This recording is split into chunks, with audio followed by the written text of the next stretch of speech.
চুয়াডাঙ্গায় জেলা প্রাণী সম্পদ অফিস, জেলা ভেটেরিনারি হাসপাতাল, 4টি উপজেলা প্রাণী সম্পদ অফিস ও ভেটেরিনারি হাসপাতালের কার্যক্রম রয়েছে। এর মধ্যে জেলার 6টি অফিসে জনবল প্রয়োজন 62 জন, তবে দায়িত্ব পালন করছেন অর্ধেকেরও কম। 36টি পদ শূন্য রয়েছে। দামুড়হুদা ও আলমডাঙ্গা উপজেলায় গুরুত্বপূর্ণ ভেটেরিনারি সার্জনের 2টি পদ দীর্ঘদিন শূন্য রয়েছে।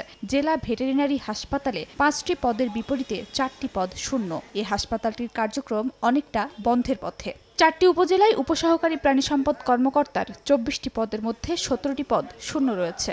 জনবল সংকটে এসব প্রতিষ্ঠানে মিলছে গবাদি পশু, হাঁস মুরগি চিকিৎসা সহ প্রয়োজনীয় ওষুধ।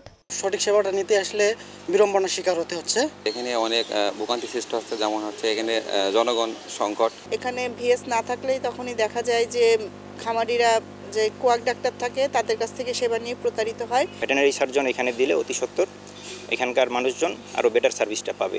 সমস্যা সমাধানের আশ্বাস জেলা প্রাণী সম্পদ বিভাগের। 37টি পদ আমাদের শূন্য পদ আছে।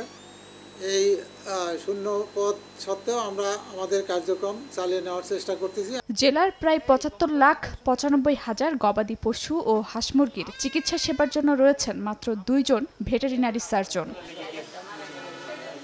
সময় সংবাদ, চুয়াডাঙ্গা।